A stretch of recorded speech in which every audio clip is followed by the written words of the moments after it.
old proverb in diplomacy is that there are no permanent friends or enemies, only permanent interests. The changing geopolitical equations fit this matrix perfectly. Sri Lanka is possibly experiencing the end of a dynasty as Gotabaya Rajapaksa has quit, while UK is staring at a critical moment of electing a new Prime Minister. All this while the murder of Jamal Khashoggi looms large at the meeting between the US President Joe Biden and the Saudi Crown Prince MBS. Hello and a very warm welcome to World 360 with me, Akanksha Swaroop. We'll bring you all those stories. But first up are the headlines.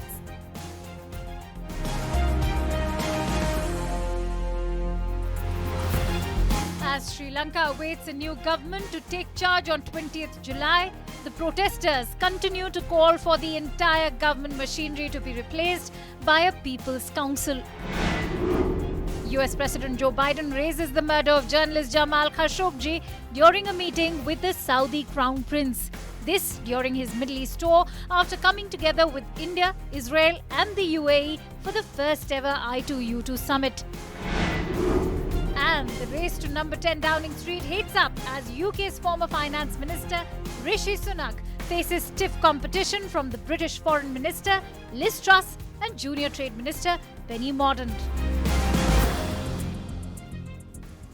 Let's begin with our top focus, and that is the island nation of Sri Lanka, which is facing the test of democracy. The island nation has witnessed a multitude of political developments, this in the wake of its worst ever economic crisis in the past few days. Here's a quick timeline of what's happening in Sri Lanka in the last few days. On Wednesday, then President Gotabaya Rajapaksa fled the country and flew to the Maldives. A state of emergency was declared and Prime Minister Ranil Wickremesinghe was declared the acting president in Gotabaya's absence. That afternoon, Sri Lankan protesters also took over the Prime Minister's office. Now, on Thursday, Gotabaya Rajapaksa, still the president, flew in a private jet to Singapore.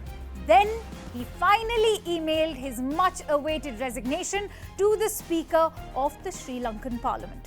Rajapaksa's resignation was officially accepted on Friday, and Ranil Wickremesinghe was sworn in as the interim president of Sri Lanka.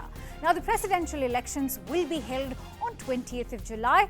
Whoever takes up the post will have an array of big challenges to deal with.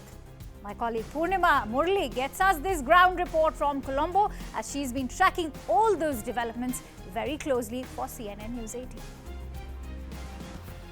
Protests still continue because they demand the resignation of Ranil Wickremesinghe, who is now the acting president and is also one of the nominees of the ruling party. And that's why protests at the Golf Face continue. The voting for the president's post is scheduled for the 20th, but protests are continuing. Do you think Ranil could be made the permanent president because the ruling party is now supporting him for the president's post? Yeah, he's being supported, but the public, they don't want him. Most of Sri Lanka doesn't want him because we have been there from day one. We have supported him. We have seen this regime over and over again, and we have also seen him fail over and over again. So that is not what we need. What we need is good governance with minimum corruption. All they want is good governance and all-party government that could help Sri Lanka come out of the unprecedented economic crisis. And they believe that Ranil Wickremesinghe is someone who's only protecting the Rajapaksas. And for now, he's also one of the front runners for the post of the president. All eyes on the 20th when the voting for the top post will take place. Till then, protests here will continue peacefully, is what protesters say. All right, let's try and quickly get in a sense of perspective in terms of everything that's happening in Sri Lanka right now. And for that, I'm joined in by former diplomat, Ambassador Gurjeet Singh. Ambassador, thank you so much for joining this discussion today. Now, the People's Uprising has finally ousted the Rajapaksa regime in Sri Lanka. What are the challenges of a credible political transition in Sri Lanka ahead? How much of that depends on the engagement of the people's movement?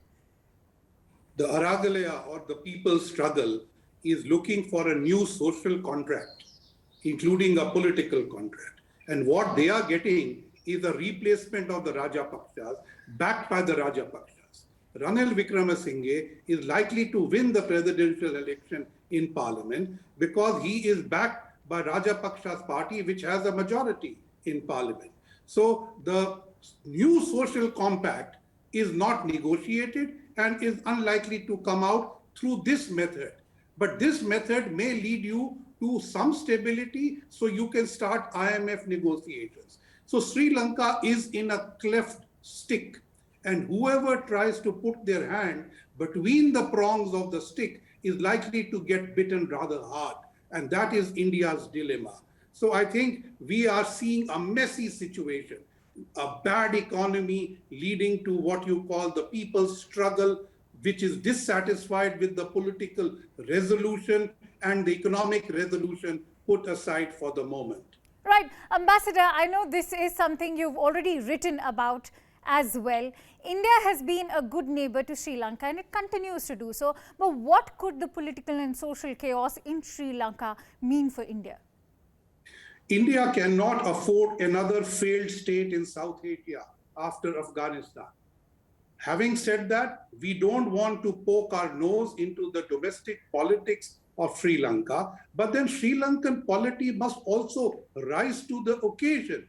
If there is a popular rebellion, you need a Mandela, not a parliamentary solution, which the Araglia evidently does not want. So I'm not sure the election on 20th of a new president is a solution. It may very well be a continuation of the problem. India's dilemma is how to deal with a neighbor who permanently wants your largesse and support, but reserves the right to strategically annoy you whenever they wish. And I'm also joined in by our second guest, Dr. P. Saravanan Muthu, who's the founder Center for Policy Alternatives, along with Ambassador Gurjeet Singh. Ambassador, we'll come back to the topic, but let me also take a question from Dr. Muthu as well. Sir, it's important to talk about the people's uprising, which of course has finally managed to oust the Rajapaksa regime in Sri Lanka. What are the challenges ahead for a credible political transition now in the island nation? Well, as you probably know, the president has resigned and the constitutional processes by which a new president is to be appointed are now in train. In that, Parliament will meet next week, in which the contenders for the post of interim president will then enter into an election, which will hopefully happen on the 20th. And the person who emerges then will be the president for the unexpired term of Gotabaya Rajapaksa. That person, of course, must be a member of the existing parliament. Now, the challenges that that person will face, of course, is reducing the queues with regard to fuel, with regard to petrol, all of those kinds of things. Also, getting on with the negotiations with the IMF for the debt restructuring and our negotiations with our international creditors to do likewise. So it's a major challenge that the person who gets elected will have to face. I do think that one of the things that they may well want to consider is that the new president brings in legislation to abolish the executive presidency and set a deadline for elections. Isn't that something that Ranil Wickremesinghe has already started? Well, certainly the negotiations with the IMF, the negotiations to get bridging finance and all of that have started. But they're going to take time, and we require a degree of political stability. Dr. Saravanan Muthu, since you mentioned the IMF, the International Monetary Fund has said that it's deeply concerned about the ongoing crisis, but it wants stability in Sri Lanka to resume talks. Exactly. While a resolution of the political impasse may help in resuming those IMF talks, but will that just be enough? No, it won't be enough. I mean, it has to be political stability whereby the Aragale or the protest movement are satisfied with the government in power, and the government is allowed to get on with the negotiations without any political disturbances. The government that will come into office on Wednesday is there for basically a period of 2 years. And in those 2 years, they have to prepare for the IMF deal. And then I think when we go to elections, we will then have to think in terms of, well, quite simply, redesigning our entire social contract, which has now come into shambles. before I quickly end this discussion, Dr. Sarvanamutu, I know the immediate need is on beating the economic crisis, but there's a crucial question coming to mind, which might be fairly nascent, that the streets of Sri Lanka have witnessed a united struggle. Will this unity now pave way for wider acceptance of the 13th Amendment, which gives considerable autonomy to the Tamils? Well, as far as the 13th Amendment is concerned, there are two facets of it which have never been implemented anywhere in the country. That is with regard to police powers and with regard to powers over land. The question, the Tamil question, the national question has taken a backseat in all of this. But certainly a new government, if it is to have a proper reform program, will have to take the 13th Amendment seriously. Ambassador Gurjeet Singh, if I could bring you in on this, will the majority of Sinhalese Buddhists be willing to consider that the rights of minorities are equally important? I think you need to look at it as a generational shift. And what we are seeing in the Haraglia are younger people who seem to be beyond the ethnic question. But as the professor pointed out, the proof of the pudding will be when the 13th Amendment is implemented. Sri Lanka has gone far too long in making promises to its own people and to India, both of which it never fulfilled. And that is part of their problem. Today, if was greater confidence with India, we could have set up an Aid Sri Lanka conference. I'm sorry, I'll have to leave it at that. Many thanks to you, Ambassador Gurjeet Singh and Dr. Sarvanamutu, for joining this discussion. And with that, let's now shift our focus over to other news stories. United States President Joe Biden visited Saudi Arabia for the first time during his presidency and told Saudi Arabia's Crown Prince Mohammed bin Salman that he held him responsible for the gruesome murder of journalist Jamal Khashoggi in 2018. Meanwhile, the significant I2U2 leaders summit between India, the United States, the UAE and Israel was held this week. One major project that arose out of the talks, the UAE will invest $2 billion to develop a series of integrated food parks across India. The four-nation grouping also discussed ways to ensure more diversified food production and food delivery systems. The global food crisis was a key part of the agenda for the meet owing to the problems caused by Russia's war in Ukraine.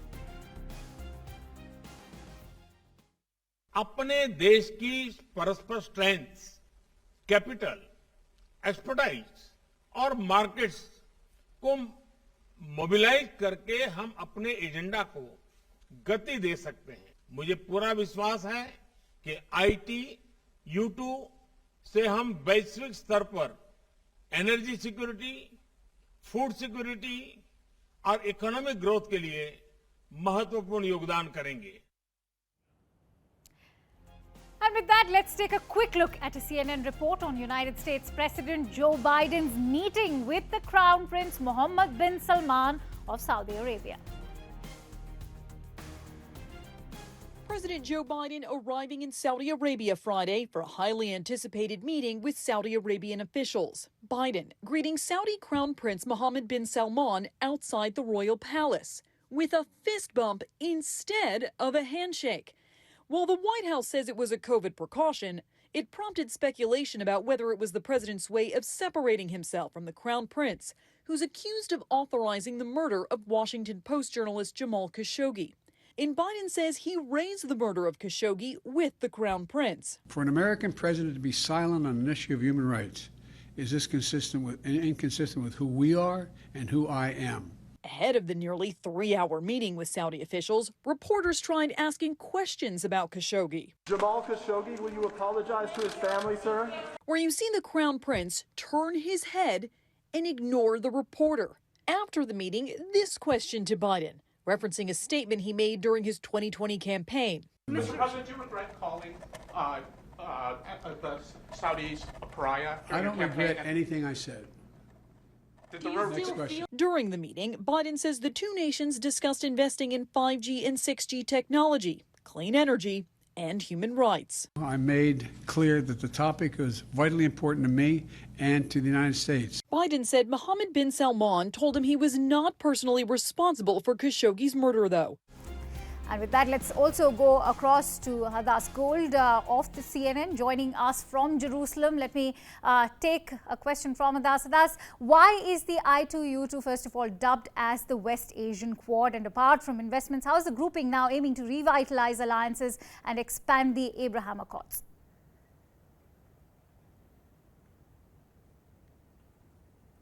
Well, the I2U2 may sound like a new rock band, but what it actually is it represents, the name represents Israel, India, the United Arab Emirates, and the United States in this sort of joint group that is trying to show that the new regional alliances, especially the ones between the UAE and Israel, can do much more than just politics or diplomacy and will make a difference to people on the ground.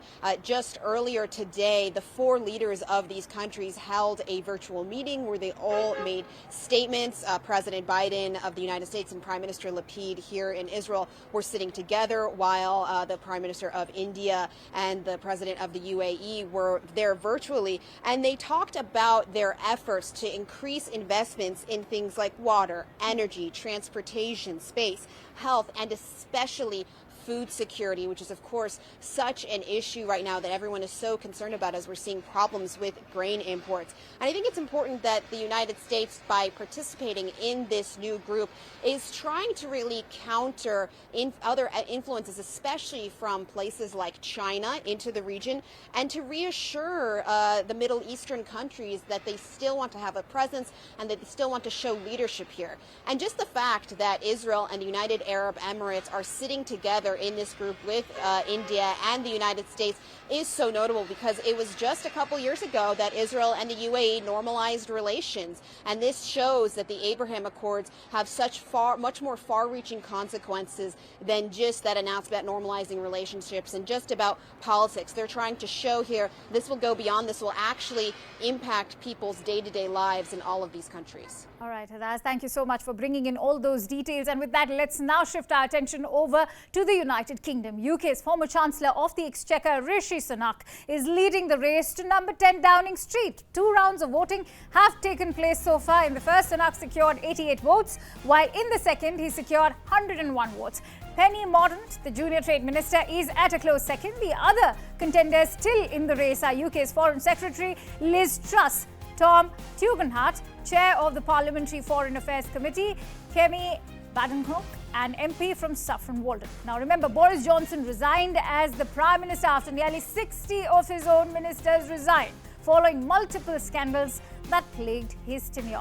For more details, let's quickly go across to my colleague Sanjay Suri, who's joining us live from London. Sanjay, Rishi Sunak has topped 2 votes, but he continues to face stiff competition from Truss, who has the backing of a number of senior figures in the Junior Trade Minister, Penny Mordaunt, as well. Now, polls suggest that she's the most popular with party members. Are the odds still stacked in Sunak's favour? Well, the odds are absolutely clear. In fact, that is to say, there are no odds so far as this round is concerned. It is almost certain that Rishi Sunak will be through to the final runoff. The odds now on who faces him. Liz Truss certainly is a significant opponent. She has the backing of Boris Johnson. That could well mean the kiss of death, considering that it was not long back that Boris Johnson said he will not back any candidate openly because he does not want to turn prejudices against them. That perhaps was honesty more than intended on that occasion. But there is, of course, as you say, Penny Mordaunt in the frame. But the question now is in how they perform in the debates. In the debate held on Friday, Penny Mordaunt was not very impressive, nor was Liz Truss. Tom Tugendhat certainly was the most impressive, and there's a possibility he may come up from bottom ranking to mount a challenge through this round that is to be completed yet. All right, thank you so much for bringing in all those details, Sanjay Suri. Many thanks to you. And with that, it's time to slip into a short break as news and updates continue on the other side.